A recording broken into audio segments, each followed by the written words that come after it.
Oke. Yo, what's up guys? Kembali lagi bersama kami kelompok 4. Udah, ini udah lengkap kan nih? Udah. Dek Jis, Dek Nang. Oke. Assalamualaikum warahmatullahi wabarakatuh. Perkenalkan, kami dari kelompok 4 akan mempresentasikan sebuah materi yang berjudul tentang internal dan eksternal, yang dimana pada materi ini diampu oleh dosen Khairul Umam Syalimam ST MKOM. Slide selanjutnya. Nah, berikut nama-nama anggota dari kelompok kami.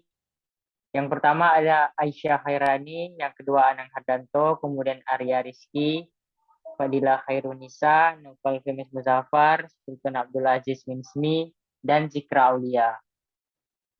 Lanjut. Berikut daftar isi dari materi yang akan kami bahas nanti. Yang pertama ada sejarah, yang kedua prinsip, yang ketiga jenis-jenis, yang keempat fungsi, dan terakhir adalah teknologi terbaru. Oke, silakan lanjut. Oke, silakan dibaca, teman.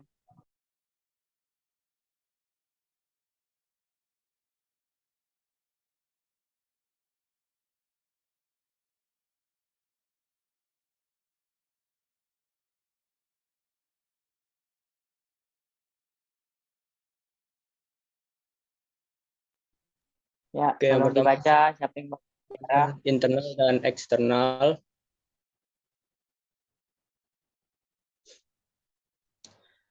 Sejarah penyimpanan internal dan eksternal adalah media yang digunakan untuk menyimpan berbagai macam data digital yang tersedia pada perangkat komputer.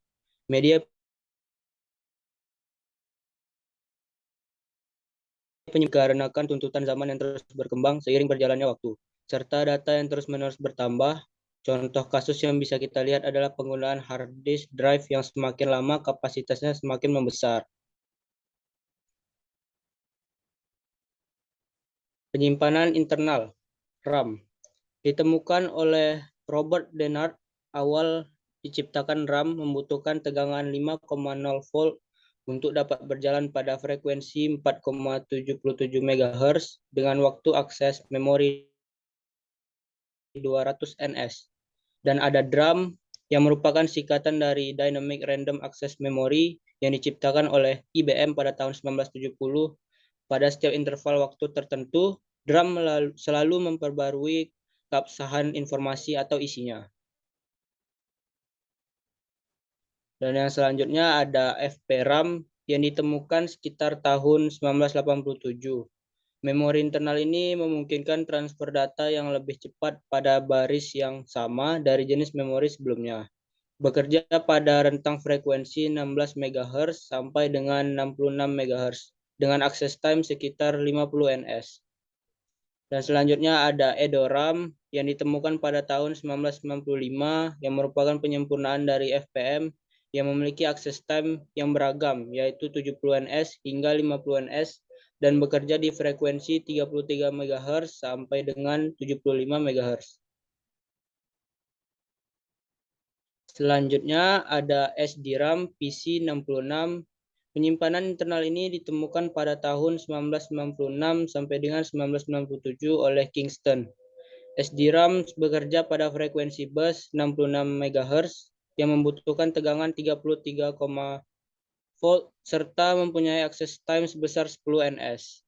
Yang selanjutnya yaitu SDRAM PC100 dapat bekerja menggunakan tegangan sebesar 3,3 volt dengan access time sebesar 8 ns. Selain itu, memori ini mampu mengalirkan data sebesar 800 MB per detik.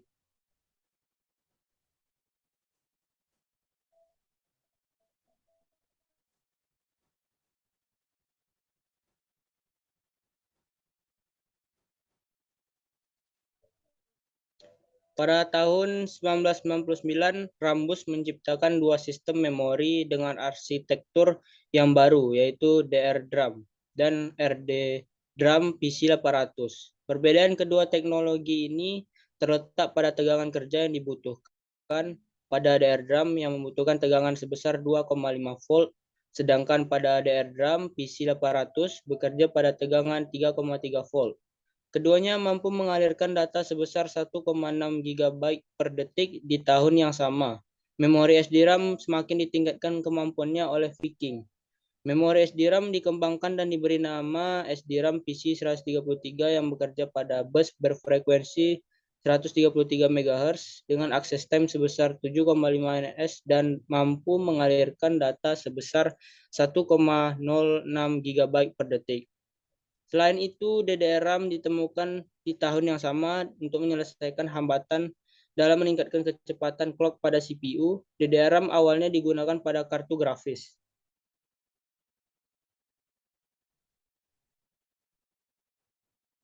SDRAM PC 150 mungkin berhasil mengembangkan chip memori yang dapat bekerja pada frekuensi bus 150 MHz. Memori ini mempunyai akses time sebesar 7 ns dan mampu mengalirkan data sebesar 1,28 GB per detiknya. DDR2 SDRAM merupakan inovasi yang mengacu pada penambahan kecepatan dan lebar jalur akses segitiga prosesor. Memori dan grafik card hadir dengan kecepatan komputasi yang berlipat ganda.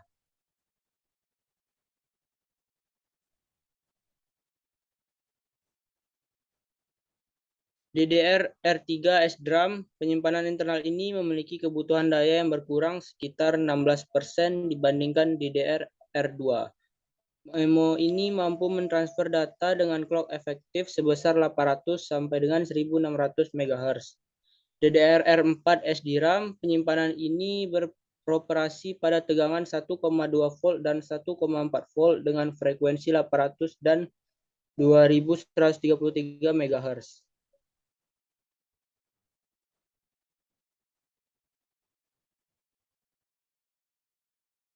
Selanjutnya penyimpanan eksternal akan dibacakan oleh Arya. Pada Arya penyimpanan eksternal. Pita magnetik media penyimpanan. Pita magnetik terbuat dari bahan magnetik yang dilapiskan pada plastik tipis seperti pita kaset, digunakan pertama kali oleh IBM tahun 1950-an.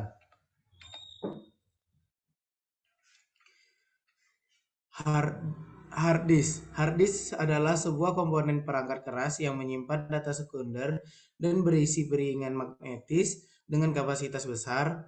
Hard disk diciptakan pertama kali oleh insinyur IBM Reynold Johnson pada tahun 1952. Hard disk dibedakan menjadi dua golongan, yaitu non-removable hard disk dan removable hard disk. 1. Non-removable hard disk juga disebut fixed disk karena diletakkan di dalam unit sistem dan tidak dimasukkan untuk dibawa bepergian. 2. Removable hard disk. Hard disk jenis hard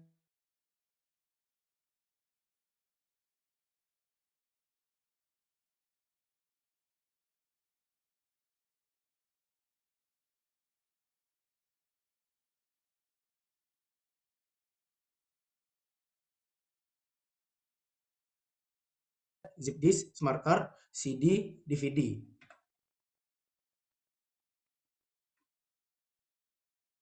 Dilanjutkan untuk prinsip kerja. Selanjutnya, prinsip kerja.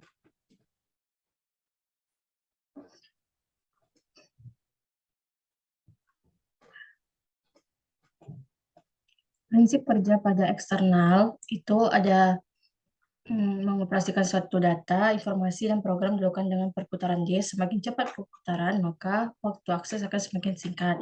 Kalau untuk prinsip kerja internal, terdiri dari RAM dan ROM yang menjalankan kerja internal. Prinsip kerja RAM di internal ialah membaca dan menyimpan data untuk sementara waktu hingga digunakan kembali. Sedangkan prinsip kerja ROM hanya membaca isi data saja yang berfungsi mengatur proses dasar dari masuk dan keluarnya data.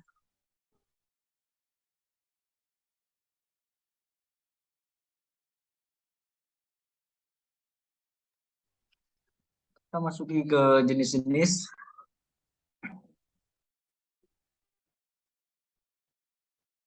Jadi jenis penyimpanan internal terdapat pertama ada ROM, perangkat keras berbentuk chip memori semikonduktor yang hanya dapat dibaca dan tidak dapat ditulis ulang, sebagai wadah untuk semua aktivitas yang berlangsung di komputer. Yang ketiga ada DRAM, jenis RAM yang sering direfresh oleh CPU. DRAM yang untuk mencegah memori yang ada di dalam RAM agar tidak langsung hilang. Kemudian ada Cosmos, kelanjutan dari RAM dan lebih cepat dari DRAM. Yang kemudian ada cache sebagai filtering agar kecepatan memori cache sangat cepat.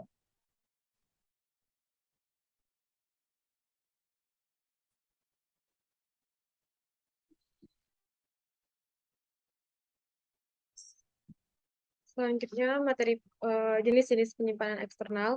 Yang pertama jenis-jenis penyimpanan eksternal yaitu flash disk sebagai perangkat penyimpan yang dihubungkan ke port USB.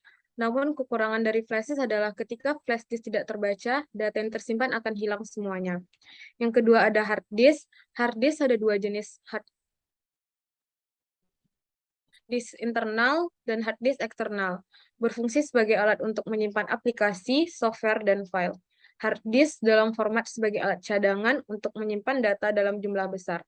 Jika hard disk tidak terbaca, juga membuat file di komputer tidak bisa dikembalikan. Yang ketiga ada CD atau compact disk. CD adalah cakram optik yang dapat menampung data hingga 700 MB data. Ada beberapa jenis CD. Yang pertama CD-ROM, CD-worm, dan CD-RW atau rewrite. Yang keempat ada DVD. DVD adalah pengembangan penyimpanan dari CD. DVD jarak jauh lebih besar dan membaca lebih cepat daripada CD. Keunggulan lainnya adalah kemampuan untuk menghasilkan kualitas video dan audio yang lebih baik. Oleh karena itu, DVD banyak digunakan untuk menyimpan film. Yang kelima ada penyimpanan SD. Penyimpanan SD media. Penyimpanan SD media. Penyimpanan yang banyak digunakan di ponsel dan di kamera. Memori SD ini sangat kecil, tetapi memiliki kapasitas yang sama dengan flash drive. Penyimpanan SD yang sering disebut oleh banyak orang sebagai penyimpanan eksternal. Ada 3 jenis memori SD. Memori SD ini. Kartu SD panjang 3 mm, lebar 24 mm, tebal 2,1 mm, berat 2 gram ini. Panjang mini SD, panjangnya 21,5 mm, lebarnya 20 mm, tebalnya 1,4 mm, beratnya 1 gram. Biasanya memory card fungsi digunakan pada perangkat kamera. Micro SD memiliki panjang 11 mm, lebar 15 mm, tebal 1 mm, dan berat 0,5 gram. Dan biasanya digunakan sebagai penyimpanan eksternal untuk ponsel. Slide selanjutnya. Terakhir ada penyimpanan awan, yaitu merupakan salah satu media penyimpanan digital yang menggunakan koneksi jaringan internet untuk mengakses data yang tersimpan. Dalam penyimpanan awan, secara otomatis tersimpan beberapa server yang disebut server provider. Contoh penyimpanan ini adalah cloud storage in the home.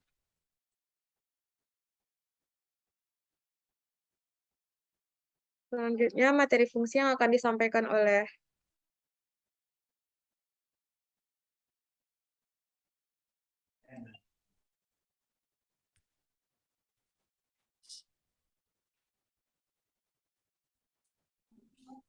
Fungsi.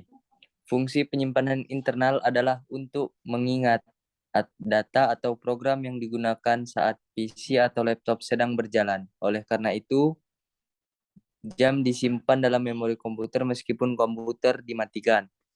Jenis penyimpanan ini biasanya ada di perangkat dan tidak terlihat. Fitur penyimpanan internal ini termasuk menyimpan sistem operasi ke perangkat sebagai peminjaman memori saat aplikasi atau perangkat lunak berjalan. Semua perangkat laptop, komputer, atau smartphone memerlukan ini untuk menjalankan sistemnya. 5. Teknologi terbaru.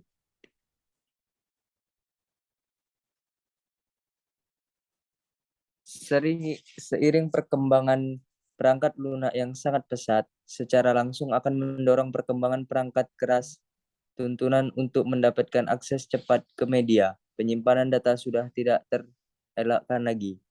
Jadi memerlukan program baru yaitu Solid State Hybrid Drive atau SHD Munculnya teknologi hard disk hibrida ini memberikan jalan bagi pengguna untuk mendapatkan kinerja lebih tinggi pada mesin dan menjalankan lebih banyak aplikasi.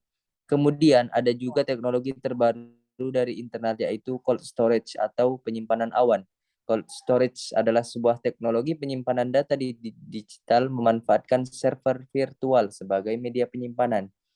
Tidak seperti media penyimpanan perangkat keras pada umumnya seperti hard disk, teknologi, dan yang lain. Kebutuhan utama memerlukan mengakses file digital hanyalah perangkat komputer atau gadget yang telah dilengkapi dengan layanan internet. Salah satu contohnya adalah hybrid cloud. Teknologi terbaru merupakan satu bentuk transformasi digital. Teknologi ini kombinasi dari public dan private cloud. Umumnya perusahaan menyimpan data sensitif menggunakan private cloud, sementara layanan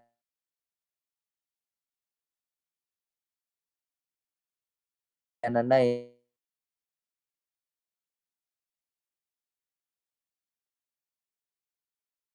yang disimpan di public cloud.